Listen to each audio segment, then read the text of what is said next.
this is Bert, and welcome to No Skill Customs.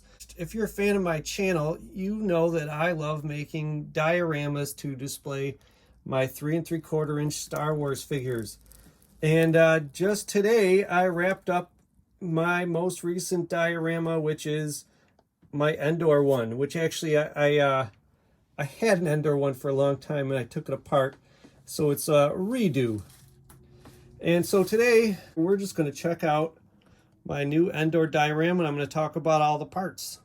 So it is nearly 6 feet long. On the right-hand side, we have, of course, the bunker, and you can see Princess Leia in there. And if you look hard enough, you can see the open wire box that Han Solo opened. He's got bloody fingers because he was helping Princess Leia out, and she just got shot.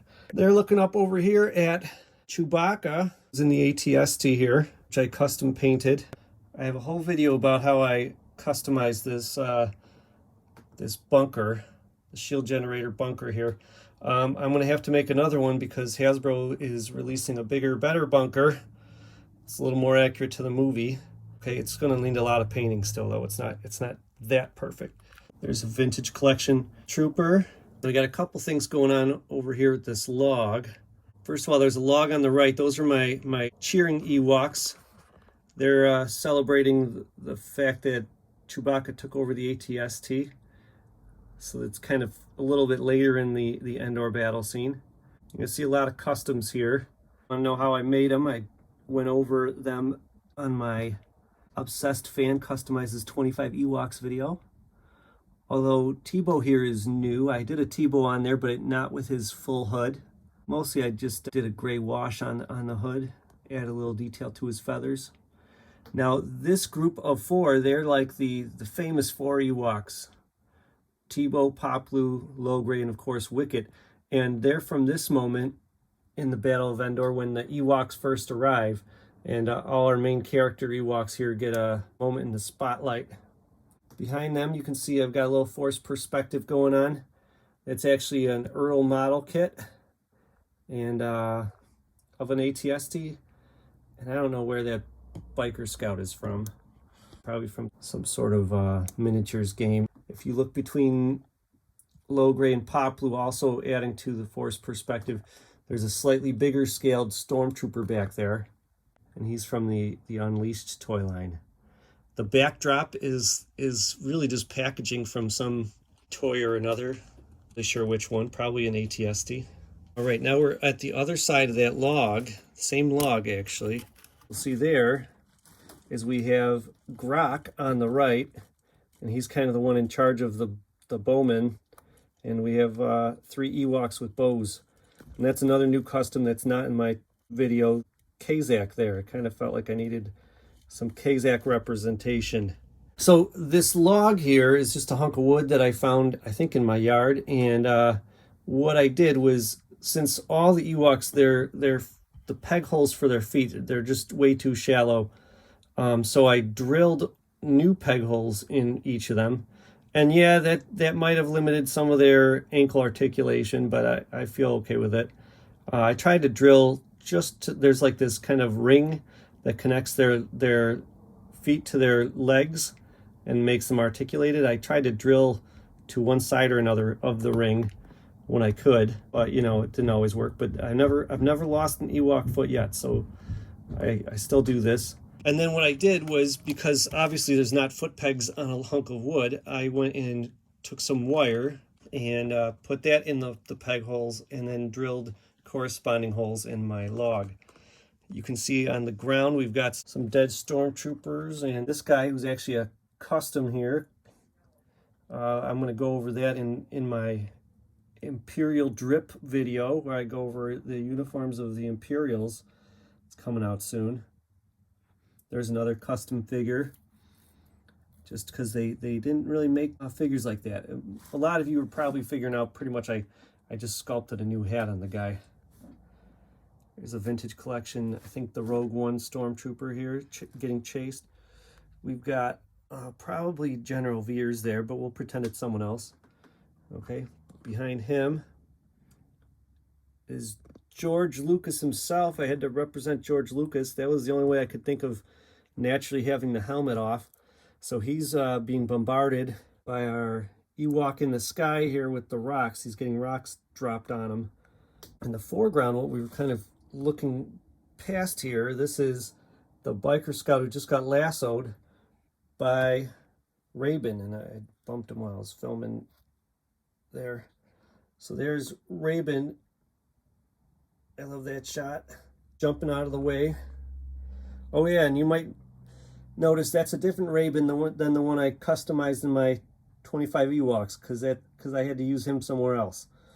I actually prefer this Rabin, even though I didn't sculpt the hood by hand. I just kind of modified someone else's hood. I think that's a Grok hood. I used Flitchy to make this Rabin. My other Rabin was made out of Ramba, who has a kind of weird looking face. All right, back here we got this ATST that's a little further away in the distance, and you can see I've got several Ewoks trying to trip him. And originally I had them all lying down because they get dragged, you know, but it didn't really command the space very nicely. So this is right before the foot starts dragging them. And there's Low Gray there, and then Wicket. It's kind of crazy they had their medicine man fighting. But Chief Chirpa, do you see him during the Battle of Endor? No. Now up front over here, we've got the Ewok catapult. A couple custom figures there. I did another version of the Ewok with the pinkish magenta hood using a Poplu figure. And the hood, I think, is from the Whittle figure. Just behind them, well, let's get a shot of them. They're attacking that same ATST that the other guys are attacking. And we have on the ground, running away, we've got a couple Ewoks. There's Chubre, and the other one's kind of just some generic guy. And then, of course, there's the Ewok that's just been blasted. That's Nanta. And Ramba's coming to check on Nanta. It's a very sad moment. All right, way in the back, you can see my rebels. They kind of grouped together in this fight in the background, hidden behind some trees. That's a custom guy in the back. I used Captain Panaka's head on the old Power of the Force 2 body. But really, that Power of the Force 2 body is not great, so there's not a lot of ways you can use him. He's mostly just kind of covered up. In front of him is Nick San. Here we have the Imperials, who've also kind of grouped together, and they're a little bit running away, a little bit attacking. And yes, that's another custom Imperial right there. That's an easy one. It's an Imperial Navy commander with a scanning crew head on top, and the head fits perfectly on there. Really makes for a great piece. We've got the destroyed ATST, the one that's getting smashed by the logs. Right up here we have this unnamed Ewok who just chopped the ropes to let the log loose. And yes, there's a video about how to make your own smashed ATST if you want to try that. It's actually way easier than it looks, but you do need an ATST to start with.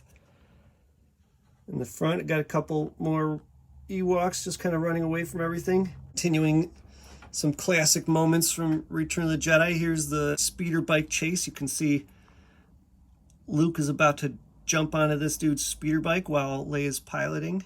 Right here, just because I wanted to use that new Endor trench coat, I have Han Solo flipping a biker scout over his shoulder. And then I showed my wife my setup, and she was wondering why I wasn't doing anything in the background. So way in the back here, I got more Ewoks. I actually ran out of Poplus because I was using them for other customs, not realizing that I needed another one. So this is some other random Ewok with Poplu's hood on. There's my other Rabin. And back there you can also see Tebow's looking on as our heroes are caught in the net. That was not part of this diorama until I showed my wife, and she just thought it needed something back there. And you know, I thought about all the fact that when I was a kid, that was one of the things I did the most, was play with the net on my Ewok village. So I used the 30th anniversary net that came with R2-D2 and wrapped them all up, and they're all in there. There's an R2-D2 in there if you look hard enough. and C-3PO and Chewbacca, in addition to Han and Luke. Over here, we have the funeral pyre from the end of Return of the Jedi. And then you might have seen my Ewok village setup before, but I did make a few minor changes. Right here, we have the mother Ewok with the baby, and I painted them. And then in the back by Princess Leia, there's Leektar on her left, but on her right is this other Ewok who's also wearing a skull, and I go over him in my Ewoks video. There's Tebow with R2-D2. Way in the back, there's Poplu and Wicket playing the drums. We've got Chief Chirpa and Logray over here by C-3PO. Han's about to get torched by Wooda, who's another custom figure, and Lumat. All right, and there's a couple other, there's my Ewok elders who I added too. All right, and the last part of my Endor diorama is the celebration scene. Here we have the last shot of the movie. I customized Lando's vest so that it could be open, and I gave him hands so he looks like he's clapping. I used the Dagobah Luke hands and kind of painted the skin to match. Now, I don't know about you, but as I look at this scene, one person really stands out, and if they don't deliver, if Hasbro doesn't deliver on a new Endor Leia, especially now that they have the 6-inch sculpt for her, if they don't deliver on a vintage collection one of her, I'm going to have to make one. But I'm going to give them the whole year. It's the 40th anniversary of Return of the Jedi this year, so they got a whole year to make her before I have to make my own, because this Power of the Force one is not cutting it. All right, George Lucas shows up again. Here he is as George Sokol, X-Wing pilot, celebrating right in front of Wedge. When I first posted my Ewok village setup, someone told me that it was too crowded and it kind of I had so many figures that it got in the way of the setup. So I hope you guys noticed that I did empty it out some, and actually I moved things to the back further. I took the top part of a Robin Hood battle wagon and painted that up and added it to the back. And I took some of the figures that were on this front section here and sent them to the back. So you can see a couple Ewoks and some pilots and soldiers and stuff celebrating and having a good time here. There's Nikki about to do a cartwheel. My updated version of Bret Hut playing those helmets like a drum. And then the last part of the scene are my Jedi spirits. Also custom figures that I go over in one of my previous rebuilding Endor videos. So that's it. I'm going to do a quick scan from one side to the other. And there's a couple other moments on Endor, obviously, than what I've included here. But the only one I really wanted to get in there that I didn't fit was Poplu on the speeder bike. But, you know, even though I said I'm done with this setup, every setup is one that's, you know, constantly in progress as I change and modify things. And, you know, like I said, I'm going to get a new Endor bunker sometime this year, so that'll change things because it's bigger. I'm going to have to move some stuff around. Might throw off my forced perspective back there a little bit, but we'll see. Thank you for joining me on this tour of my new Endor setup here.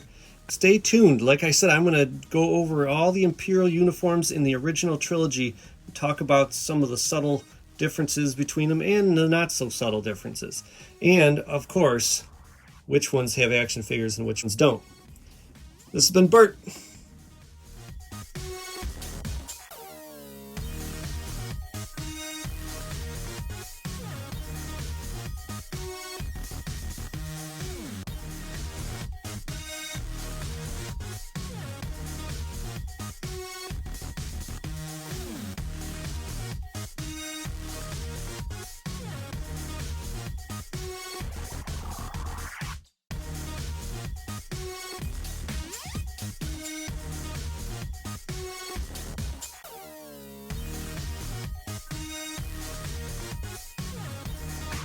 No Skill Customs.